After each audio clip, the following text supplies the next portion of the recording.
I once believed that marrying someone meant becoming a true part of their family, fully accepted like a daughter. I had been married to Mark for 5 years, and during that time, I did everything I could to be the ideal daughter-in-law, celebrating holidays at their house, helping on their farm, cooking, cleaning. Anything they needed when we visited, I was there. I thought I was proving myself, earning my place within the family. But I was wrong. I didn't realize how wrong I was until the morning we were at the airport, bags packed, excitement buzzing in the air for our long-awaited family vacation.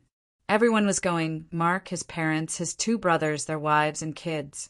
It was meant to be a dream family getaway to a luxurious resort, a perfect escape from the cold winter back home. Or so I thought. We were standing in line to check in when my mother-in-law, Linda, started handing out tickets one by one. She passed them to her sons and their wives, checked over the kids, and made sure everyone had their passports. I stood beside Mark, waiting for my ticket, but Linda didn't hand me one right away. At first, I thought she had just missed me by accident. "Linda, I think you forgot mine," I said with a polite smile, holding out my hand. She looked up at me, a hint of confusion in her expression. "Oh, Ashley, I don't have one for you." I blinked, not sure I'd heard correctly. She shrugged, as if it wasn't a big deal. I must have forgotten. Oh well. Her casual dismissal hit me hard. "Oh, well," echoed in my mind, like I wasn't even a part of this family. A tight knot formed in my stomach. "But I sent you my passport details when you asked for them. I even reminded you last week." Linda sighed, almost as though I were the one causing trouble. "Well, I suppose it's too late now." She then flashed me a sweet, almost patronizing smile. "But it's not all bad, dear. You can stay home and look after the farm while we're gone. You know how much work it is, and this way you'll be useful." Useful. The word stung. It was like I wasn't even a member of the family, just someone there when they needed help. I turned to Mark, waiting for him to speak up, to defend me. Surely my own husband wouldn't let this slide. But he just rubbed the back of his neck, looking uncomfortable. "Babe, it's just a mistake. I'm sure Mom didn't mean anything by it." I looked around at the family. No one seemed surprised. No one said anything. My sisters-in-law exchanged glances but remained silent, and my brothers-in-law shuffled their feet as if absorbed in their tickets. That's when it hit me. This wasn't a mistake. This had been planned. They never intended to include me. I had been made to believe I was part of this family, to help, to sacrifice, all to be treated as if I was just a convenience, someone to be used when necessary and discarded when not. I had 2 choices: cry, make a scene, beg Mark to fix it. But deep down, I already knew he wouldn't. If he cared, if he truly wanted to stand up for me, he would have done so by now. So I did the one thing none of them expected. I smiled. "Of course, Linda, you're right. The farm does need looking after." Her face lit up with satisfaction. "Exactly, dear. You're so understanding." I nodded and turned away before anyone could see the anger burning inside me. I didn't cry on the drive home. I didn't scream. I didn't even call my best friend to vent. I just sat in silence, staring out at the land I had helped care for, the land that had become my second home, where I had been treated as nothing more than a free farmhand.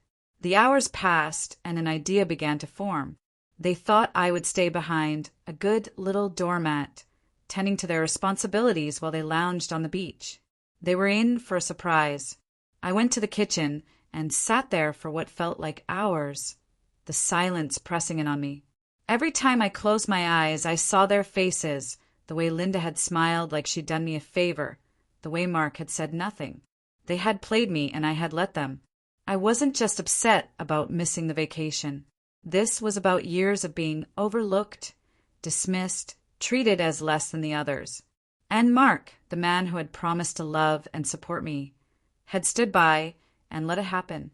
I thought about calling him, but what would I say? Beg him to come back? To choose me? I was done waiting for scraps of affection and respect. I took a deep breath and did the one thing Linda would never expect. I got to work. The farm was huge, too big for one person to manage alone. Mark's family had run it for generations, but recently they'd hired workers to help with the daily chores. Linda liked to act like she did everything, but in reality, she hardly lifted a finger anymore. And now, she expected me to take care of it while they enjoyed their vacation. I smiled to myself as I scrolled through my phone and called the farm's workers. A few calls later, I had the solution. They hoped they hadn't been paid. Apparently, Linda had been late on wages for months, always promising the money was coming, but never delivering. Some of the workers had already walked away, while the rest stayed either out of loyalty or desperation. But I wasn't Linda, and I wasn't going to put up with it. I called them all back and told them to take the week off. "Are you sure?" one of them asked cautiously. "Won't Mrs. Preston be mad?" "Oh, she'll be furious," I replied sweetly. "But don't worry, I'll handle it." I could almost hear their relief as they thanked me. And just like that, the farm was empty. The next step was easier than I thought. Linda assumed I'd stay, manage everything, and break my back doing her job like the dutiful daughter-in-law I'd always been. But that wasn't happening. I packed my suitcase, slowly, making sure I had everything. When I reached the closet, my eyes landed on Mark's side, his neatly folded shirts, the expensive watch I bought him for our anniversary, the cologne I used to love. My fingers hovered over his wedding ring, the one he never wore. I picked it up, turning it over in my hand. 5 years of marriage. 5 years of bending over backward for a man who had never truly chosen me. I didn't cry and I didn't feel sad. I simply dropped the ring onto the dresser and zipped up my bag. I had one last stop before walking away. I sat at the kitchen table, pen in hand. I could have left a simple note. "I'm done." But Linda and Mark had taken so much from me over the years. My time, my energy, my self-worth. This time I was taking something back. I began to write. "Dear Linda, since you were so kind as to forget my ticket, I figured I'd return the favor. I've taken the liberty of giving the farm workers a well-earned break. The barn still needs cleaning, the animals need feeding, and the repairs you've been neglecting for months, they're all yours now. I trust you'll handle it beautifully. After all, you always say how much you love the farm. Oh, and don't worry about me. I've made other plans that don't involve being used as unpaid labor while my husband watches in silence. Enjoy your vacation. You're going to need the rest. Best, Ashley." I folded the letter and placed it right on the kitchen counter, front and center. Then I made sure the animals had enough food for the week before grabbing my suitcase and walking out the door. For the first time in years, I wasn't where they expected me to be. As I sat in the window seat of my hotel room, a place Linda had no idea existed, I imagined their arrival. The sound of their suitcases rolling into the house, the exhaustion of travel still clinging to them, the smiles that would fade the second they realized something was wrong. The farm would be too quiet. No workers, no one up at dawn to feed the animals, clean the stables, or tend to the land. And no me. I pictured Linda's face when she walked into the house, expecting to see me cooking for their grand return. Instead, she'd find my letter.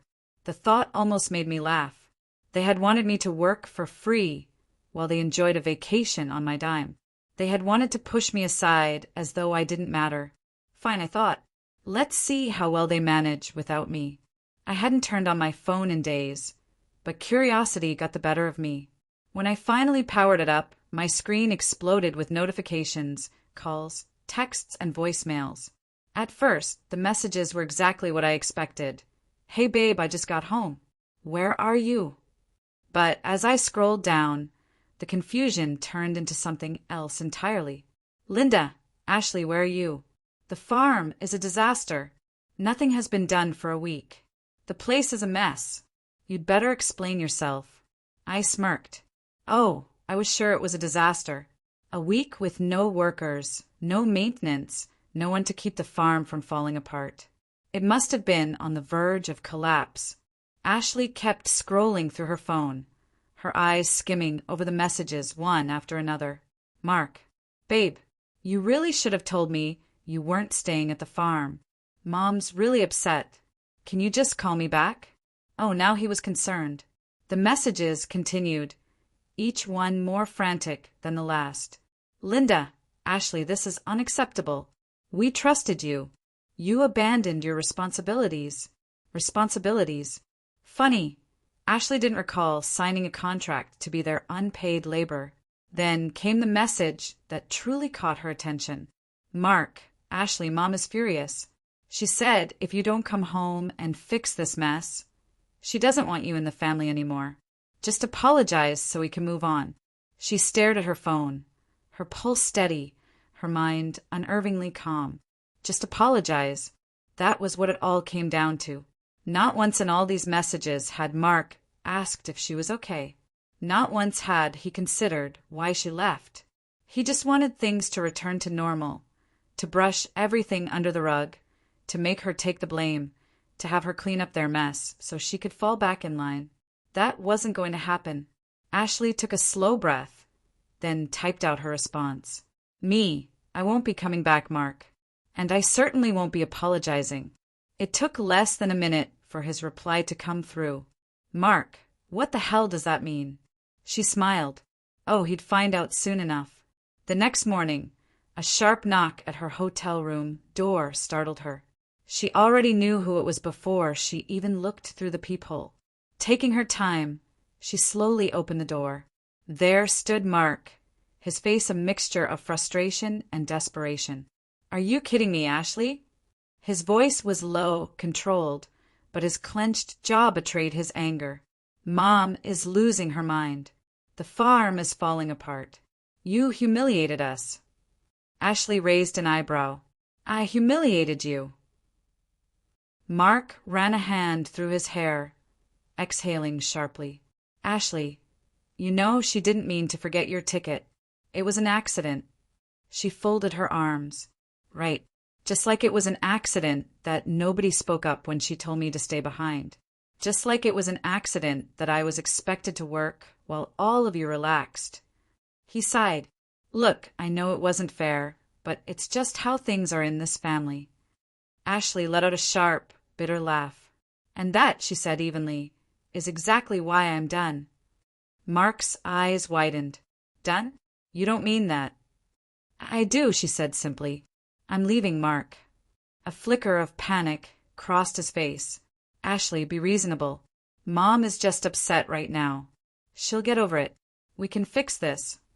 She shook her head. This isn't about your mom, Mark. It's about you. You let this happen. You let them treat me like an outsider, like a servant. You chose them over me every single time. His mouth opened, but no words came out. You know what the worst part is, she continued. I expected Linda to treat me like this. I knew she never truly accepted me, but I never thought you would stand by and watch. Mark swallowed, shifting uncomfortably. I didn't think it was that big of a deal. And that was it. That was all she needed to hear. A marriage only worked if both people chose each other, and Mark had never truly chosen her. Ashley stepped back, placing her hand on the door. I hope the farm gets back in order, she said, her voice calm. But it's no longer my problem. His eyes flickered with something, panic, desperation. But he didn't stop her when she closed the door in his face, because deep down he knew she was already gone. When the door clicked shut, a strange sensation washed over Ashley. It wasn't relief, not yet. It wasn't satisfaction either. It was finality. She had spent years trying to prove her worth to a family that had never wanted her to belong. And in the end, all it had taken was a forgotten plane ticket to show her exactly where she stood. Or rather, where she didn't stand. Taking a deep breath, she reached for her phone. For the first time in a long time, she wasn't interested in what Mark or his mother had to say. She wasn't looking for an apology. She wasn't hoping for understanding. She was done. Now, she just had to make it official. The next morning, she walked into a lawyer's office. The woman sitting across from her had sharp eyes and a no-nonsense demeanor. What can I do for you? The lawyer asked. Ashley exhaled, steadying herself. I want to file for divorce. She had been trapped in their world for too long. It was time to finally, truly walk away. demeanor you want to file for divorce?" she asked, flipping open a notebook with a calm yet deliberate motion. There was a weight in her voice, a steady professionalism that anchored her words. "You want to file for divorce, then?" she repeated, her eyes meeting mine. "Yes," I said, the word tasting strange on my tongue. It felt good, though powerful. I nodded, feeling a sense of finality. Irreconcilable differences. The phrase echoed in my mind, a neat and clinical way to describe the wreckage of my marriage.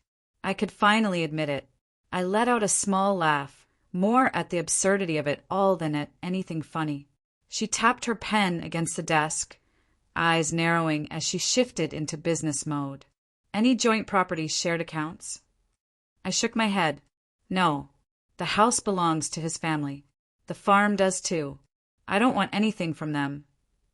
Her eyes flicked up from her notes, then back down again. "Are you sure? By law, you may have a right to some of it. You've contributed to that place." I didn't flinch. "I don't want it," I said firmly.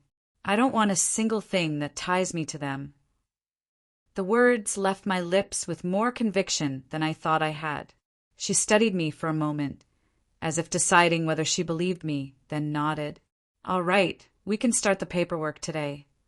For the first time since I had walked out of that airport, I felt a strange lightness. It wasn't the relief I had been expecting. It was something else, something more empowering. I was finally taking my life back. The message. I hadn't planned on seeing Mark again. Not after everything. But 2 days after I filed for divorce, I got a message from Anna, my sister-in-law. "Anna, you deserve better. I'm sorry for how we let them treat you." I stared at the word, surprised. Anna had been silent at the airport, just like the rest of them.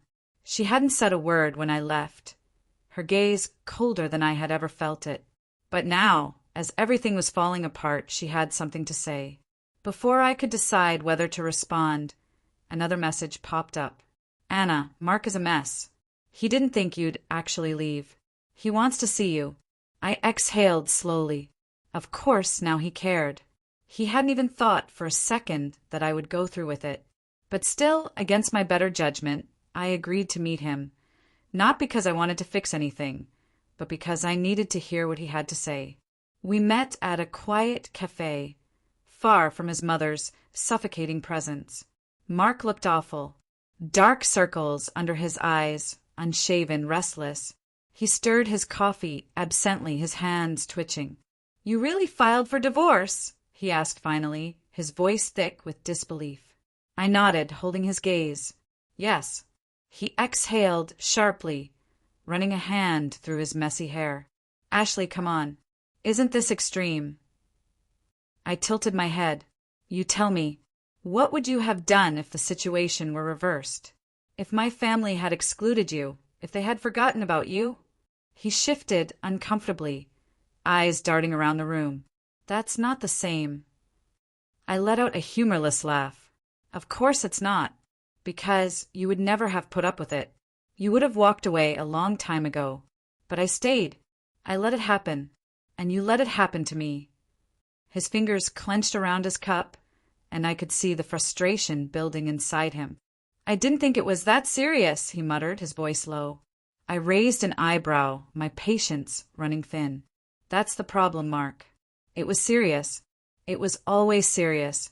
You just didn't care enough to see it." For a moment, he looked at me, really looked at me. And for the first time, I saw something close to regret in his eyes. But regret wasn't enough. Not anymore. I stood up, grabbing my coat, my heart steady. "Goodbye, Mark." He didn't try to stop me. He knew, deep down, that this time I wasn't coming back. The fall of the empire. A week later, as I was finalizing my new living arrangements, an email from Linda popped up in my inbox. The subject line was harsh, a glaring reminder of the toxicity I was leaving behind. "You ungrateful little." I didn't bother opening it. I simply hit delete. Let her be furious. Let her rant. Let her realize that, for the first time in her life, she had lost control over someone. I wasn't her pawn anymore, and I never would be again. I expected Linda's fury.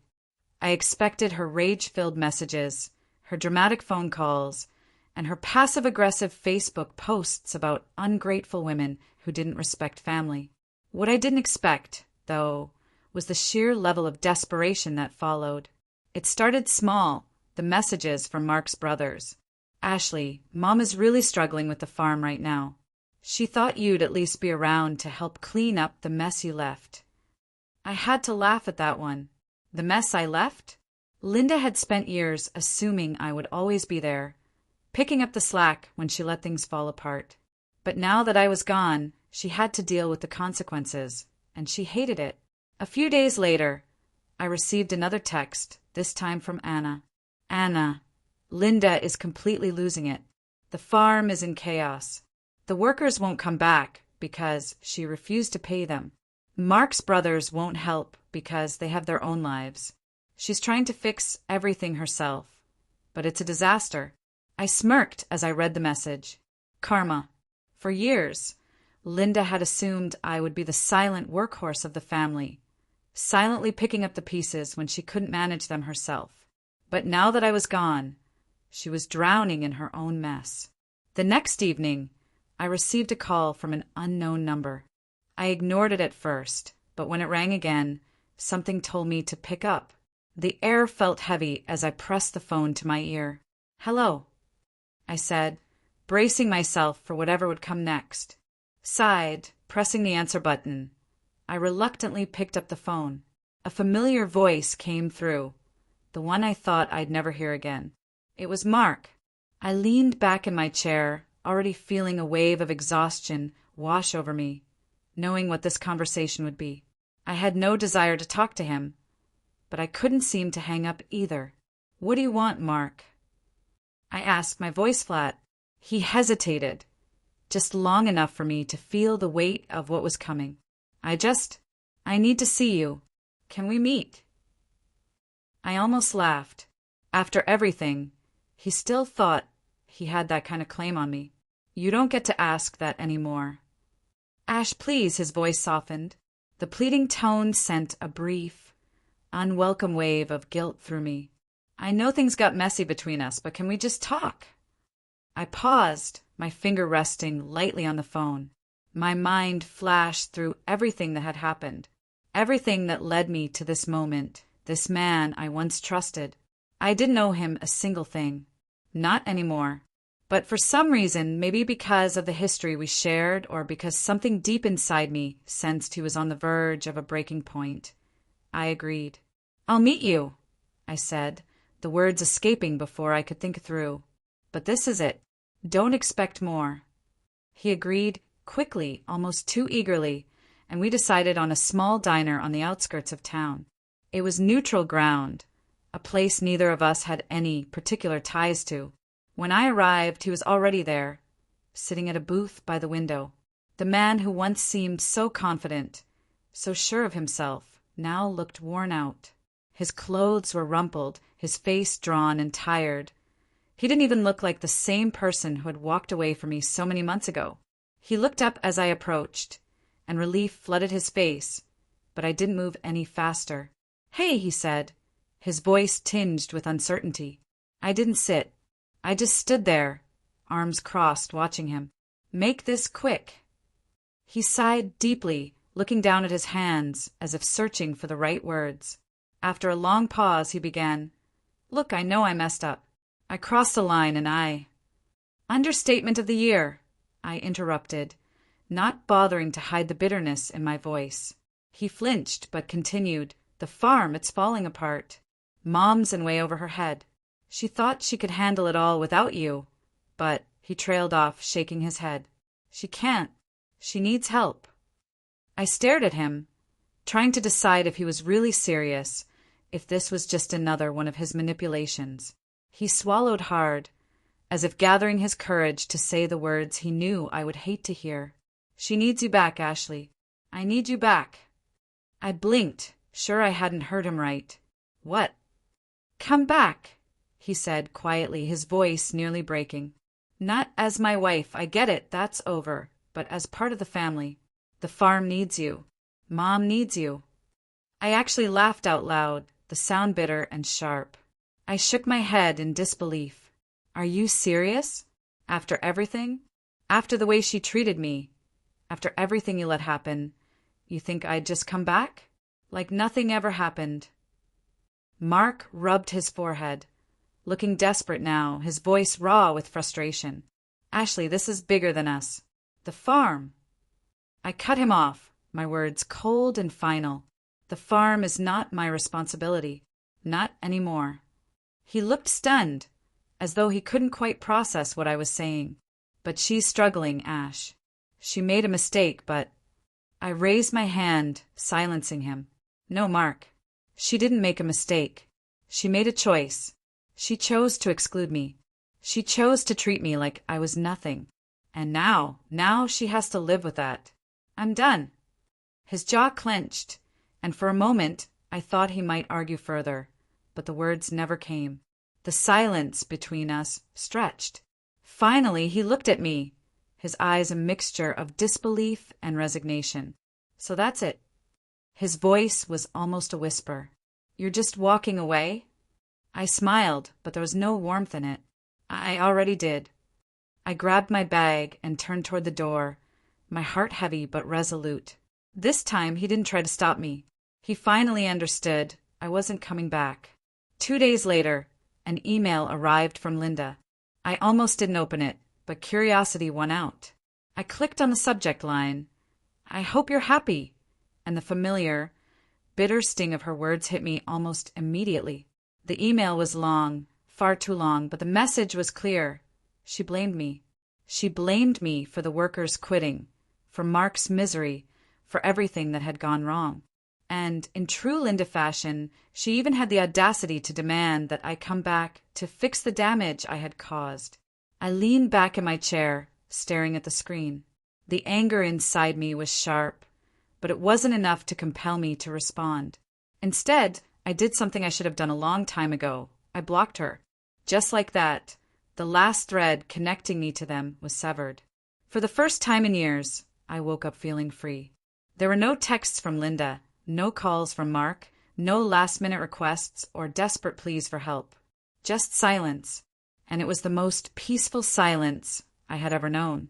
I stretched, letting the morning sun filter through my curtains, a gentle warmth on my skin as I reached for my coffee. I smiled, slowly the weight lifting from my chest.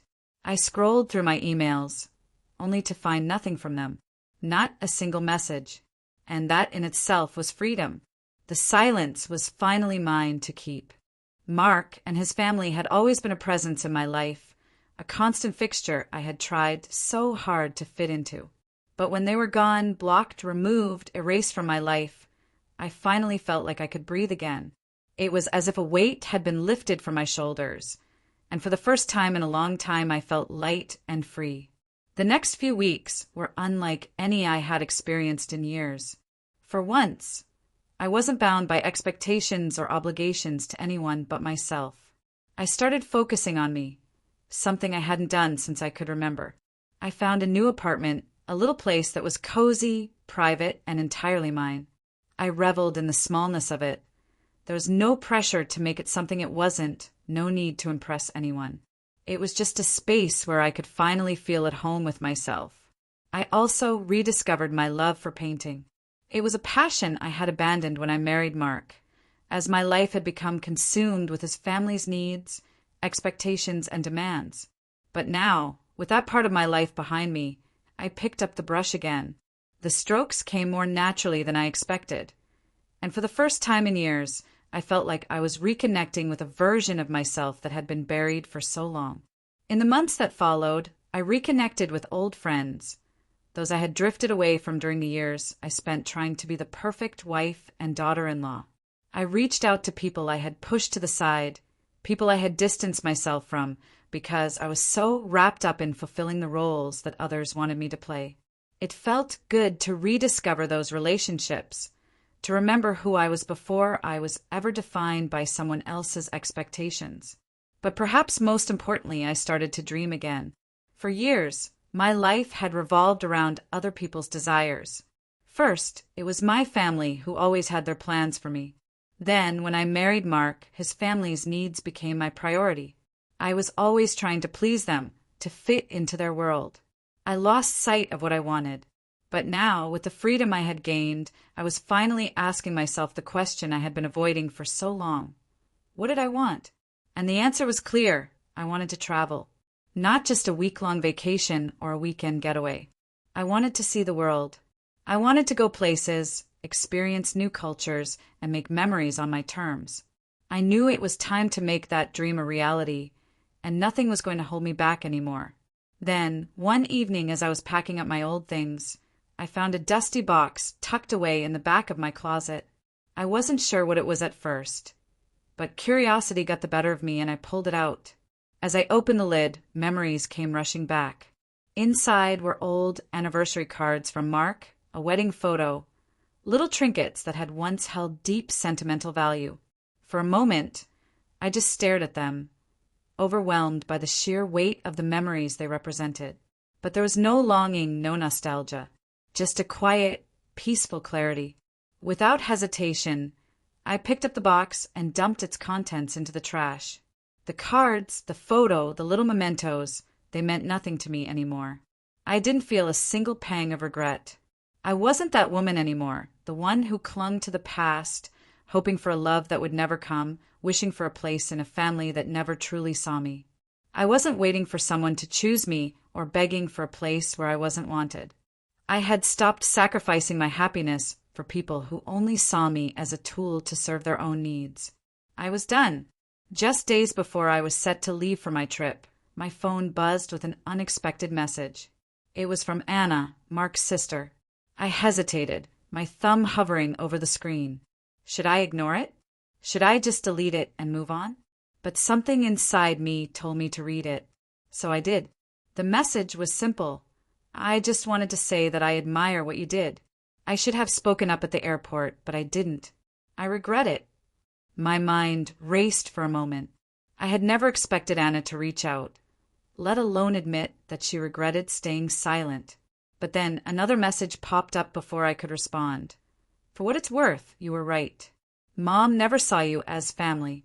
And Mark, he never really fought for you, did he? I felt a strange mix of emotions stir within me. She was right. Mark hadn't fought for me. He hadn't stood by me when I needed him most. That was the real tragedy of our marriage. But I wasn't sad about it anymore. Not now. Not when I finally had the freedom to choose my own happiness. I typed back a short reply. I appreciate your message, Anna. I really do. But I've moved on.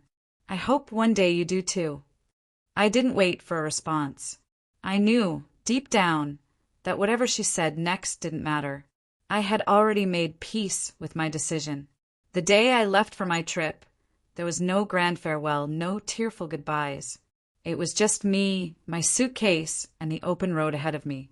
I stood in the terminal at the airport, waiting for my flight, and I couldn't help but think back to that moment at the airport with Linda, the way she had looked me in the eyes and dismissed me as if I were nothing, the way no one had stood up for me. I had walked away that day, feeling like I had lost something. But now, as I stood there, I realized I hadn't lost anything. I had gained everything. Leaving them behind wasn't a loss. It was the best decision I had ever made.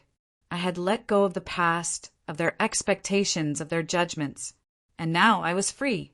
I took a deep breath, letting go of the weight that had held me down for so long. The past no longer had a hold on me. It was like dust in the wind, fading away with each passing moment. And as my flight was called, I grabbed my bag, stepped forward, and never looked back.